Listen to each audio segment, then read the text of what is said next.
Hello and welcome to Sports This Morning. I'm Cecilia Omogbe. You know, it's always a delight to have you join us to talk sports. I'm Dustin. And who won't get into the show this way? It's about the UEFA Champions League. Bayern Munich, they are the kings of Europe. Cecilia, I'm sure this team wowed you. They showed class from start to finish. I think they're just deserved kings of Europe. How do you enter into a competition without even dropping a game, not even at the group stage? Wow. I mean, they did not lose any game and went ahead to win 11 straight victories. And of course, they are deserved champion. But the thing is, the Kingsley, the guy who gave them that trophy, I mean, after scoring so many goals all through, it was just one they needed. That's it. That's why they are German machine. Clinical, finish it, and then they are kings of Europe. Champions. Okay, let's go straight to the NBA, where you have Toronto Raptors had a good sweep over the Boston. They've set up another semi-finals with Boston Celtics because they had a sweep over the Denver Nuggets. Okay, they had a clean sweep, and at the end of the day, they would be facing the Boston Celtics in their next in the semi-finals of the Eastern Conference. So for Toronto Raptors, you have about so many players coming off the bench to actually give them that 100 points. So Brooklyn Nets, on their part, could not even do anything to get one game out of the defending champion. I see how the Brooklyn Nets just got off Cecilia's head right away because she can't wait for that clash between the Raptors and the Celtics. I know that's what it is. Also, on the show this morning, Dustin Johnson is back as world #1. We're talking about golf this morning after winning the Northern Trust Open and also recording his 22nd win of his career and the second of the season. DJ is world #1. He is world #1, and of course, Rory McIlroy said something about it, the way it's actually changing. Really can predict. It's more like tennis. It's looking like tennis right now. I mean, it's not like tennis where you have one player, you know, being #1 for like 1 year. But then in golf, as long as you're winning the championship, because of the closeness and the competitiveness of the sports right now, any player that wins something will definitely be world #1. But we're definitely not taking that from Rory this morning because Rory McIlroy, you have what it takes to actually put up some competition up there. He's trying to make us accept what's going on. We know that golf will never be what it used to be when Tiger Woods was dominant. But in tennis, for some time, you hear Roger Federer is dominant, you hear Djokovic is dominant, you hear Nadal is dominant. But golf is like it's a weekly affair. Okay, that's what it's looking like right now. But shout out to Dustin Johnson. We mentioned him when golf returned. I think beats me now who won that championship. But we said this is a clarion call to Dustin Johnson. We mentioned Rory McIlroy. We mentioned Westwood, that these guys have to come out and show us what they are made of. DJ has shown us. He has shown us. I mean, with the way DJ started, this is just his second tournament, you know, since the break from coronavirus. So Dustin Johnson, it feels good to be world #1. Sometimes when you build this momentum, it's better if you can sustain it. That's what it is. Because now you're the guy to beat. Yeah, obviously. And for Rory McIlroy and Tiger Woods also, they've been reacting to it. I mean, Rory McIlroy happens to be the defending champion for the Fed Cup. But then, FedEx Cup. But then at the end of the day, I mean, he closed out disappointing with 2 under 69. Very leaving him, I mean, just from the bottom of the leaderboard. Look at that. And for Tiger Woods, well, he did it pretty enough. I mean, he did enough to secure a spot in the FedEx Cup final in East Lake, Atlanta. And, of course, this is going to help his cause because at the end of the day, he finished with 5 under 66 and 6th overall in the championship. Let's get reactions from them talking about their games. Especially Tiger was making sure that, just letting us know the fans are still not there and it's kind of feeling the impact. That's right.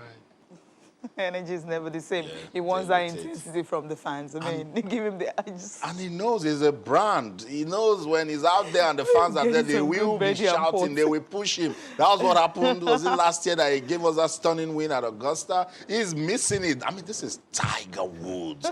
This is... People should be watching him. Yeah, this is golf itself right there, you know. But I will pick him before Rory McIlroy because he did just enough to get a point to move to the next stage. Remember, we said that only the top 70 in the standings after this will go on to the BMW Championship at Olympia Fields outside Chicago, and from there the top 30 will move to Atlanta. But when you have a Rory, remember we were tipping Rory to be as dominant as Tiger Woods in golf. So I'm really He's disappointed. still got some time. I mean, come on, he's got some time on him. So he's not like an old player. He's still very young. So he's got the time to meet up with that. 2 under 69 at the bottom of the leaderboard. Yeah, that's 4.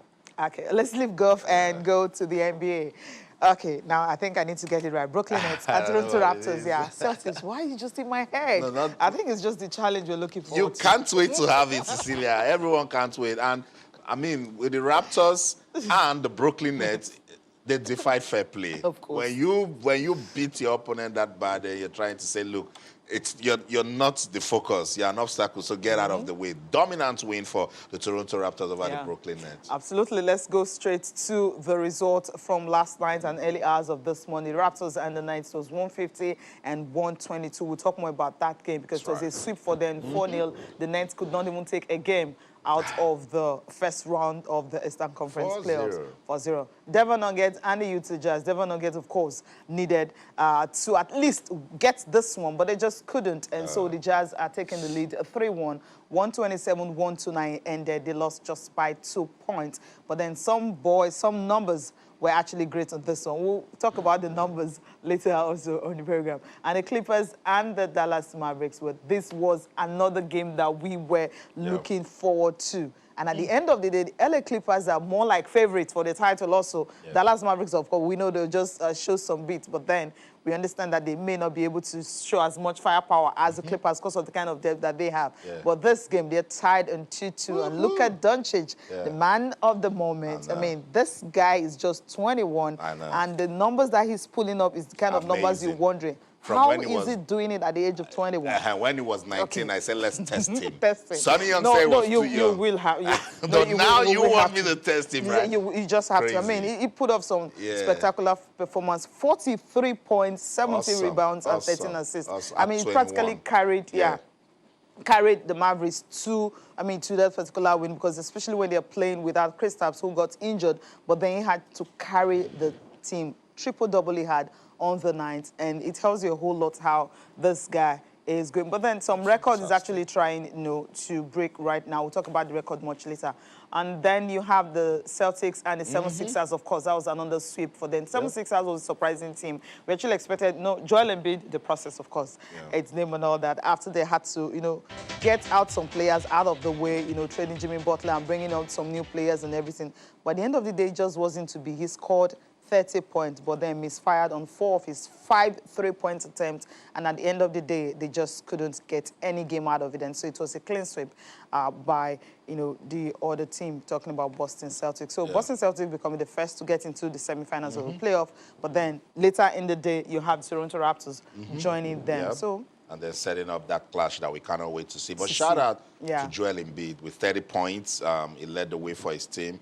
But he misfired, but it's okay. You know why it's okay. That's my African brother right there. But of course, against the Celtics, no chance for the 76ers. I think they've done just enough that they can do for themselves before COVID came. They just need to build on it. But you were talking about some of those records that are being chased. Yeah, of course. Let's just quickly take a look at this pictures going on. Is the game between the Raptors and the Brooklyn Nets. I mean, that is truly one. You have about most of the reserve players, likes of Norman Powell, scoring a career high over 29 points. I mean, you also have some other players coming off the bench, and their bench actually contributed about 100 points. Look at that. Remember, the Toronto are playing without Kyle Lowry because he just had 2 points and 3 assists in 9 minutes, and he left the court in the remaining minutes and all that because he had a twisted ankle. But then these other players step up. Pascal Siakam added 20 points, 10 assists, 6 rebounds.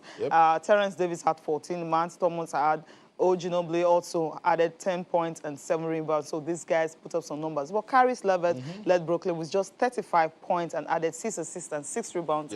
But then that just wasn't enough. They should at least get one game out of this, but they couldn't. Well, they were playing against the defending champions. And if you look at the team, I love the fact that they know that they are already through and they wanted to see how strong their reserve team is. Right after they won the championship, I was listening to Masai Ujiri in an interview, and he said he credited their victory to depth in the squad. And I said, what do you need to retain the title? He said, more depth. And when you see a reserve player as Norman Powell scoring 29 and then the reserve team, as you said, contributing about 100 points. It tells you that they know what they want. Yeah. They're doing something, and that's it. Depth is all you need to keep a strong team stronger. You're right about that. Yeah. Now let's go listen to OG talking about his own contribution to the team's success. That's what is important, helping the team to win. Yep. And of course, they already said that they're not going into it to actually defend the last title. They're playing for another title. I love that. That's right. Now, let's talk about Luka Doncic, the man of the moment. I mean, Let's this talk guy, about him. I mean, Awesome. that three-pointer at the buzzer in overtime to lift the Dallas overtime, Mavericks, Cecilia. I mean,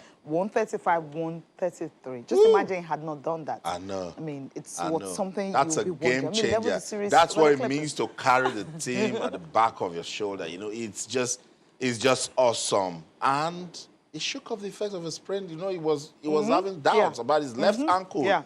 Came up and gave us such a performance. That's superhuman. That's superhuman because even going into the game, they just had to wait till the last time to know if he was fit or not. Now, I mean, someone with sprained ankle, and the guy was able to do everything possible. You know what? Let's just listen to him. How he was able to overcome that and, you know, gave those numbers he gave on the night. They believe. That's what it's all about. Just If believe. you don't believe, you shouldn't be here. Yeah. So if you've got it to this stage, and now that it's tied at 2-2, it's like game on. Anybody's game. So the Clippers Yeah, getting and out. go all the way.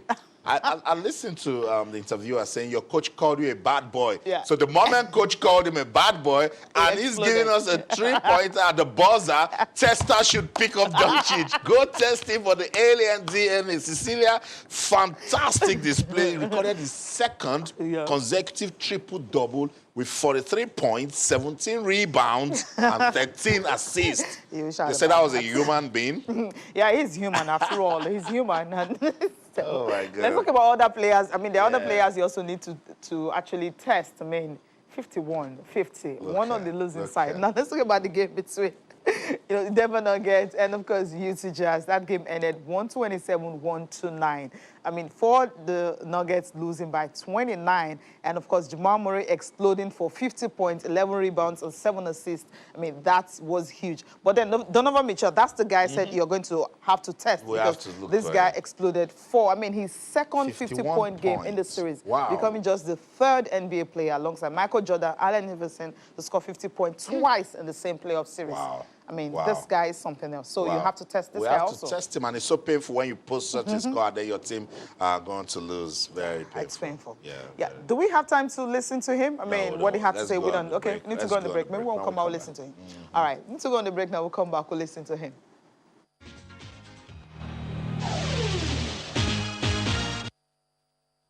A great one there for him. Talking about Jordan Classic. Jordan Classic actually added 24 points. He came off the bench. Off the bench. For them. Important to mention. That's that we're talking Fantastic about. win for the Utah Jazz. Let's see what they can do as the series progresses. But Donovan Mitchell, shout out to him being... You're not talking about testing. I mean, I'm telling you. No, but let's just show him some love. Okay. Now, I'm going to test Luka Doncic because Doncic, I can't even say his own, he was a doubt for that game. But Donovan is good to step up to the likes of Michael Jordan and some of the things that he did. Imagine how for your the name is NBA. being Wow, mentioned along with all he's these beautiful. greats. So I'm not testing him yet. Okay. We will test him. We'll test him in the next one. So let's take a look at the top performances. All right. I'll start with the big boy, of course. He's the one. I mean, who else? I mean, he exploded on the night, gave all these numbers. At the end of the day, it was a good one for the Utah Jazz, leading the series 3-1 in their Western Conference playoffs series. Let's move on to the next player that also put up some numbers on the night. Joel Embiid, I mean, he's out right now. So the process, he's still trusting the process. Hopefully, he says he's going to stay with the 76ers. He can still stay with the end. process. But the coach is under fire right now, 30, 10, and 3. And for Lou Williams, yes, he was on the losing side for the Clippers, 36, 4, and 5, but he needed to make this one, so we don't just have one to look at Doncic, getting a credit for that one. Now, let's move to the next player that also put up. Of course, he is the one, that is it. You've talked about the numbers, Senator, so let's just move away from Luka Doncic. I mean, congratulations, and get ready for the test, right? Get ready for the test, Luka. We would have just picked him up right after that buzzer went off and he did what he did. And then the coach confirmed and said, you're a bad boy. Yeah, bad boy. Where was the we're waiting for Jamal Murray. Come on, these guys just did something. Jamal Murray, 11 rebounds, 7 assists, 50 points. Another guy who also put up some numbers. But then only the losing side. Yeah, that's it.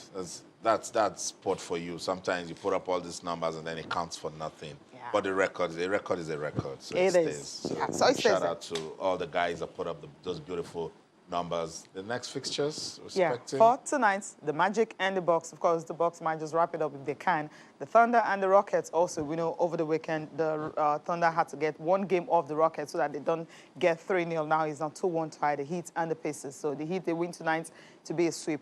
And Indiana Pacers were, sorry, just coming in and not being able to get anything out of this. So for me, we're just waiting for the next round. The next round really get us talking. I'm sure a lot of basketball followers cannot wait for the Raptors and the Celtics. That's what put us into the mood. Now we know the playoffs is here, right? Yeah, it's properly. here. So let's bring the discussion back home now. And this is where I want you to be part of the program. You can talk to us on Twitter, channels_sports, and let us be part of this. We are waiting the gradual reopening of sports in Nigeria. The Ministry of Youth and Sports, they have said that non-contact sports can come back. You know, and they mentioned some of those sports, and chess was one of it. Squash was one of it. Table tennis was one of them, and also tennis. Chess, they've been trying to come back, and they have been putting proper COVID-19 protocols in place to ensure a comeback. Cecilia, I remember when we were celebrating the World Chess Day, we had the President Nathan in the studio, and he said their focus for this year is to get kids involved with chess. Go to the grassroots, go to the schools. COVID-19 can make that happen now, but at the All Kids Chess Club, they were celebrating their chess day, and they used that opportunity to bring first thing first, COVID-19 protocols. You have to observe that. You have to sanitize your hands, make sure that everybody is fine. So shout out to the guys that put this together. This is the way to go. So that somebody will not say, I saw it on channels that they are doing competitions now. This is not... You have to follow the protocol. Respect the rules. There are guidelines. And that's International Masters, Femi Balogun. He played random chess with the kids, him going from board to board, just to encourage kids to play more chess. It's interesting because I mean, we're thinking, okay, non-contact sports can resume.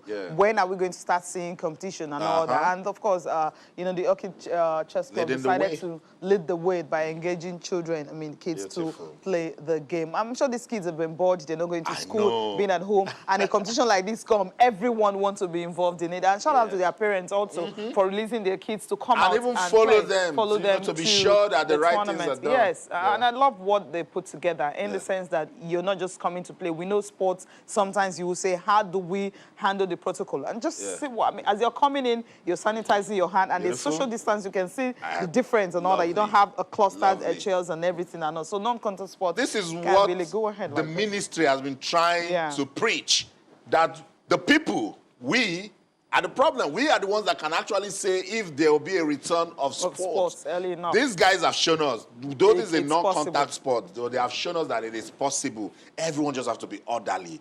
The new normal is that you behave yourself in public now because of COVID-19. And they are playing chess. Aren't they playing chess? They play chess. They brought kids out. Parents came out to watch their kids. That's International Master Femi right there, playing with some club members. Now they have opened the way. Scrabble next. We say, okay, it's also a board game. Let's see what we can do, you know, with Scrabble. The ministry mentioned tennis. They mentioned table tennis. We can do that. But if we don't respect the guidelines, Cecilia, you and I will come here and be talking about stories that touches the heart. And that's not what we want, because we saw it with Novak Djokovic when he quickly jumped on what he shouldn't do, and then it was bad. But shout out to the guys at the Orchid Chess Club celebrating their chess day and showing us the way to go in this COVID-19 pandemic. Social distancing was respected, and you're going to listen to International Master Femi Balogun and the chairman of the club saying the same things, that they considered safety before organizing that competition. So let's listen to them. What's happening here is like the return of the over-the-board chess game, and it's a good initiative with all protocols being met, safety protocols being observed. I think chess is gradually getting back. I noticed everybody kept social distancing, even though they were kids, and it's quite hard to enforce social distances among kids, but kudos, everybody were on masks, and everything is, the atmosphere is actually nice. Chess is a great game because one of the games that mimic life in all ramifications. It helps in the development of mental capacity of people, especially when you catch them young. In the world of today, you're emphasizing mathematics, technology, and the rest of development thinking. And chess is one of the things that can help children to grow in that dimension. And then when people begin to develop their mental capacity, of course, there is no limit to what they can achieve. We are well equipped. We understand the rules and what you need to do. If you look around, you see sanitizers everywhere. We have wash hand areas everywhere. And then people are wearing their masks. All the basic precautions are taken. And so we have made sure everywhere is super clean, as you can see around the compound. Everywhere is super clean. And of course, we still have health workers everywhere, all around here. So we are well equipped, well trained to take the precautionary measures that are necessary for the prevention of COVID-19.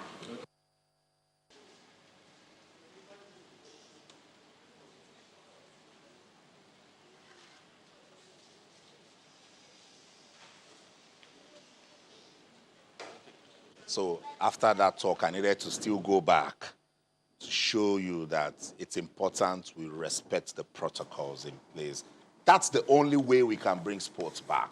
It's all on us, guys. This sporting activities can come back, but that's when we show a little bit of responsibility, a little bit of, responsiveness to this COVID-19 pandemic. So once again, shout out to the guys at the Hockey Chess Club for what they did, putting that together, and the fact that they got kids involved. Yeah, that's a soft spot for me. We have to jump on it. That's developing chess right there.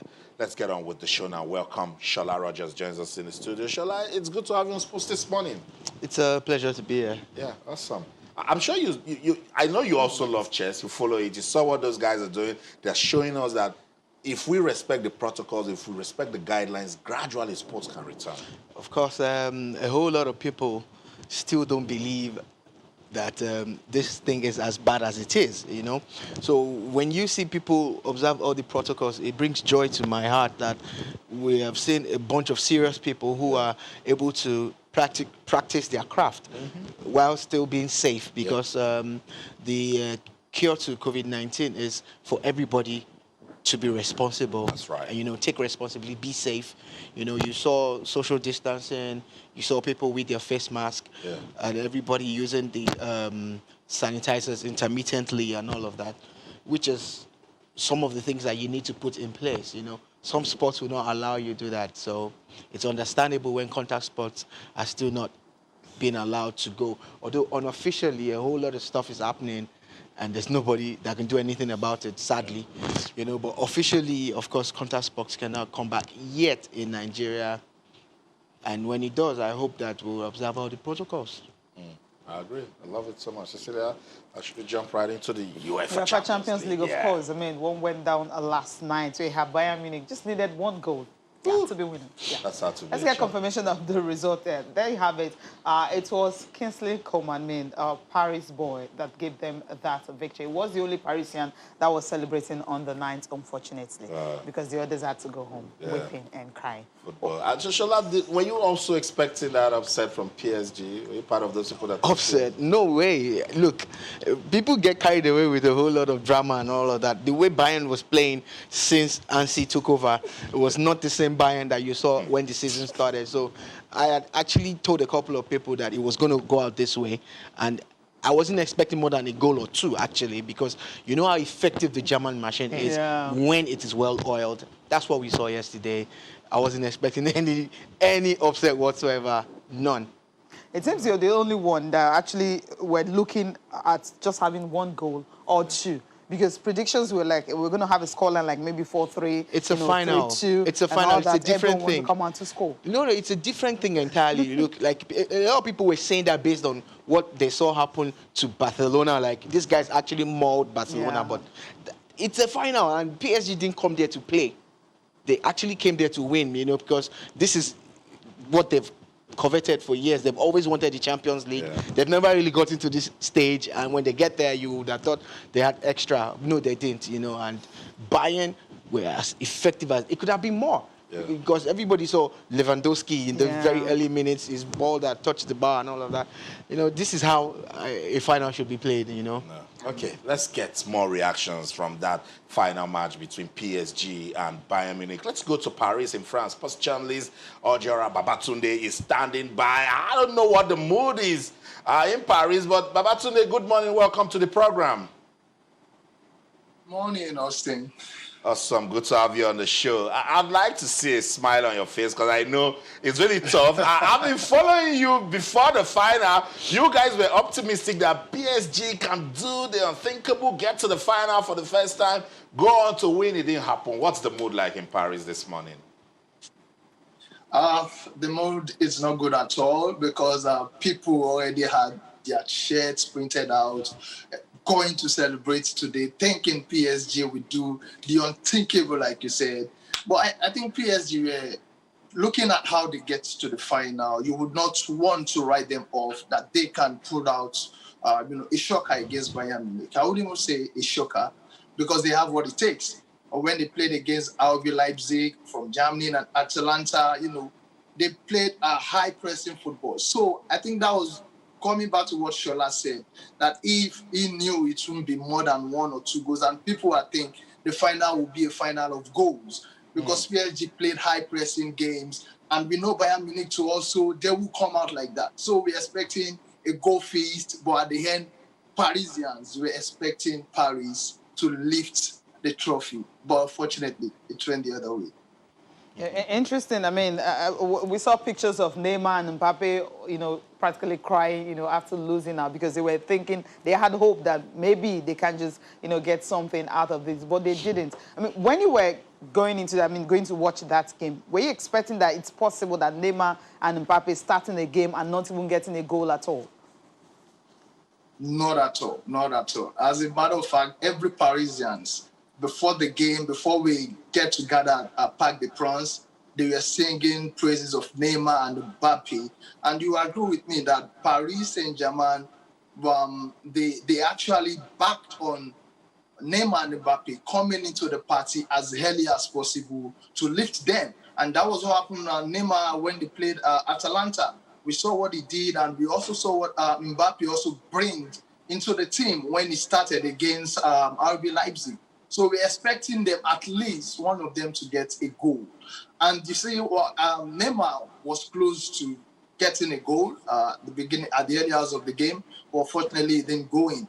I think for me, it's I would not want to fault anyone's decision here, but looking at what Tuchel did, it would have been better if they play high-pressing football, not just decide to soak Bayern Munich and maybe go on a counter and shock them also.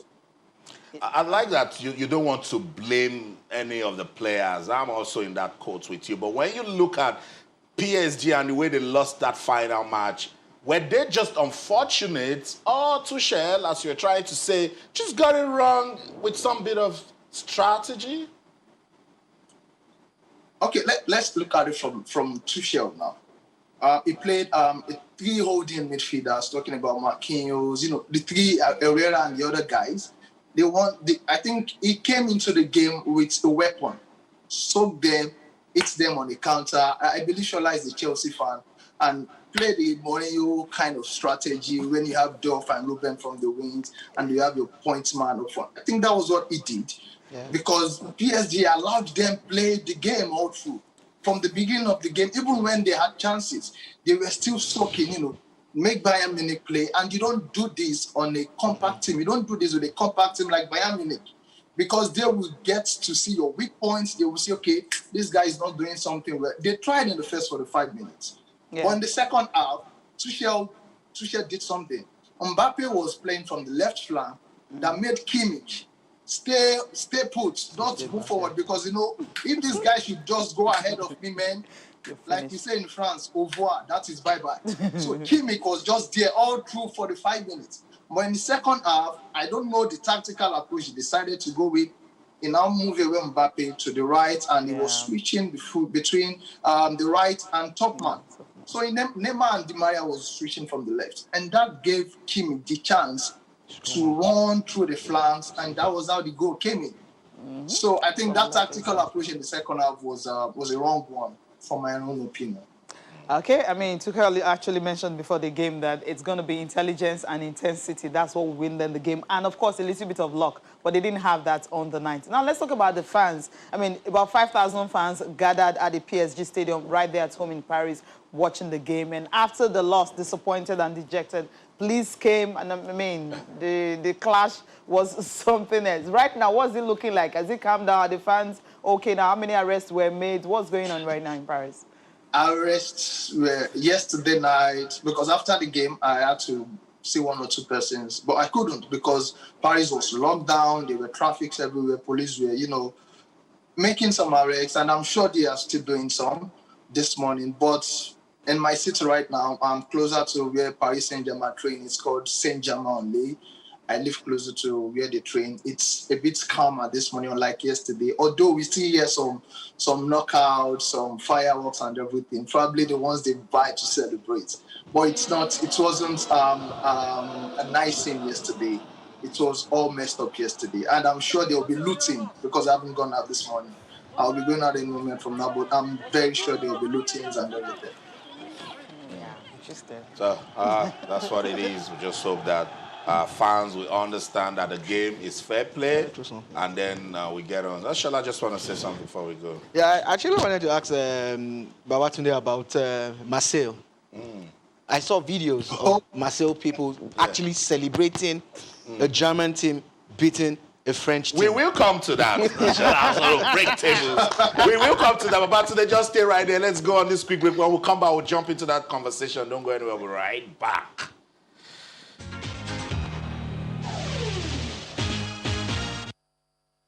Welcome back, Sports This Morning, on your award-winning sports-loving channels, television. We have opened a thread on our social media platform, on Twitter to be precise. And we're asking you, the UEFA Champions League final, was it a well-deserved victory for Bayern Munich? Was PSG unfortunate? Join that conversation on Twitter, channels_sports. Let's go back to Paris. Ojara Babatunde has been talking to us, and then Shola decided to break the table.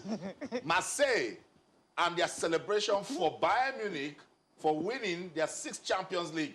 I don't know what sort of rivalry is going on between PSG and Marseille. You are right there in France. Thank you for bringing that up. Even Cavani, Edison Cavani, there was an interview granted some time ago, and they asked him, what goal will you consider to be the best goal of your career in the shirts of PSG? And they said, I remember the game I played in Marseille, against Marseille, at the Stade Vendôme in their stadium, and I scored in the 93rd minute. I scored the winning goal. The fans were already jubilating the draw, but I scored the winning goal, and it silenced every one of them. That tells you the rivalry, how it is between PSG and Marseille. Marseille still want to keep that, we are the only French team to have won the Champions League. And with PSG spending money and the likes, they still feel like, no, they don't deserve it because they won it in the time where they didn't spend money to buy the best players. They actually breeded the players then. So for them, it's like PSG, let me use this word, PSG is the RB Leipzig of France to them. Wow. So that's why they don't like PSG at all. I know. It's all good. For the love of the game, at least they celebrated a win. We'll just take the beef out of it. But today, thank you so much for your time. We'll always touch base with you to get your opinions on when we have situations as this. Thank you so much. Thank you so much for having me. All right, so that's it. Ojara Babatunde, sports journalist, is based right there in Paris, France. The rivalry in football, Shala, it's crazy. We had Henry Oyekuru on this show. Henry said when he got to Galatasaray that the president had a meeting with him. He said, I don't care whether you score plenty goals. I don't care what you do. Just beat Fenerbahce. It's beautiful. It's actually good when he doesn't get fanatical. Like me now, I love stationary stores. Of course. And there's this massive rivalry between stationary stores and NEPA of Lagos. Yeah. Stationary stores and 3SC. So I can imagine if we were in the same situation, we would party. It's good. It's PSG, fun. I mean, they spend almost €1 billion and all, so they just need that. I mean, they have a good 50 years team. on. They have a good team. They have a balanced team, but there's still something missing in that team. You understand? Maybe a point man, someone like Lewandowski that can give them something. Lewandowski, 55 goals in that's 60 ridiculous. games. It's really unfair that they had to cancel the Ballon d'Or this year. Best awards Because this guy has done everything possible. He went on a 9 games goal-scoring streak Yeah. in the Champions League. 15 goals this season, you know, Then he's not winning. and he's not getting the Ballon d'Or. My heart bleeds for him. It does. But I think PSG needs to be a team. Be Yeah. a team where everybody is willing to play football. You're not looking at Di Maria, Mbappe, or Neymar. Be a But solid they actually team. played as a team for the first time. But yeah, compared but to you can previous. tell that it put unnecessary pressure on them. So when I was watching that game, I said PSG needed to calm down so they could think. You know, I agree with Babatunde earlier with the approach that they adopted. You get with the quality of players that they had, they were not supposed to sit back. They were actually supposed to take the game to Bayern. okay. You get they were actually supposed to take the game to Bayern, and which was when they decided to start being funny that Bayern was like, okay, it's time to, it's time to close this deal once and for all. The Parisian that got the goal, I hope he's safe because He's in Germany, so nothing. he's gonna go home. He has to go home at some point, you know. Season is starting But I know that she just knows football and he's just a professional. And it was actually a very good Champions League final, Yeah, it regardless is. of the fact that the fans were not inside the stadium. Yes, But this one, with all the sound format, effects I don't and know, everything. What was Sefrin saying about Yeah, I mean, it? Sefrin is saying that he loves it. I mean, it's something that he wants to continue, but then they have to look at the window. It's a difficult thing to do, but he's also looking at that one-legged kind of competition to see if that's going to happen. But then let's hear from him what he had to say concerning that, if it's something that they might just want to have in the future. So they will just think about it, yes. Think about it, but then how do you create that window? Yeah. COVID made this happen. There you go. I mean, how do you now get out the Get a calendar, bubble, the time and everything, you and know, get everybody put together? the teams in one country and in one have them play and country all that. I mean, It's going to be a mini difficult. It's tournament. going to be very, very difficult because if you go with the old format of home and away, it's balanced that the fans have a chance to see their teams play at least once every round and all of that. So, but if you go with this style, you have to look for a neutral stadium. Of course. So how are you going to work around the business angle of it and all of that? It's going to be very, very difficult for them to pull it off if they try it. Okay, I think it's just the final 8 they'll be looking at, because maybe the group stage and the other rounds will be home and away. Then think when it gets we to should- final 8, We then should be happy with the time COVID struck, that we were already in the knockout phase, because it was in a group phase. It was going to be They very, probably would very have called it difficult. off or something. Yeah, Maybe. There was, Since it has not the, even the started. stage of the competition that they had to just go on with it. Okay, Cecilia. papers, right? Okay, let's take a look at the papers, because we know it's all going to be about Bayern and PSG. Now, let's start with Sporting Life. Sporting Life here, okay, release clause for Barcelona. For Messi. Barcelona is Messi. Messi is Barcelona. Yeah, Messi Luna. Barcelona. So there's a demand of £361 million for Messi if he decides to leave. You want I'm him? sure this guy will just see Are out they his trying to buy a contract and country leave or away. something? Money on your mouth. That's Island, why I island. Messi. Of course. He says he wants to go and you want him. PSG is the Pay the only, money. PSG is the only team. No, Man City can't afford that. Okay, Yeah. Man City and PSG. You'll be shocked at the fact Man that there are at City least that 3 or just 4 teams survived that might want to break fair the bank. play. Financial fair play, they just survived it. Chelsea might. Oh, okay. No, because when you buy this sort of player, Shola, you're not just buying him for football. You're buying him for branding, It's for the merchandising. it's the business. It's 360 degrees when It's you the get business. Lionel Now, Messi. we're talking about $700 million. Maybe that would make more sense, right? But there are actually teams that can pull it off one way or the other. They Yeah. don't really need to pay all that cash up front. There's always a structured payment. You pay a certain bulk. Yeah, then buying you- a Messi, Barcelona will tell you to bring all the money because You they don't want will, this guy to Cecilia, go. anyone that wants Messi, we do a PowerPoint presentation. We partner with banks, financial institutions. Everyone will come together and say, we know if we keep this guy 1 year, we'll make this money Most back. most of the major player acquisitions in countries like Spain Yeah. are actually done with banks. With the banks, you yeah. know, when they broke the bank to buy Ronaldo from Man United, they actually At the need- time we had to the get money from recession. the banks. Yeah. Okay. It was always going to be financed by the banks, and they always made their money back. And the French league is started, and Genetro was spotted in France in the game between Bordeaux and Nantes. Beautiful. Okay. Okay, before we go, I'll just take some messages on Twitter just to encourage you guys to keep talking to us on Twitter channels _sports. Jolayemi, we got your message. It says, it was a deserved victory for the Bavarians. Any team playing against them should know any slightest opportunity at goal should be taken.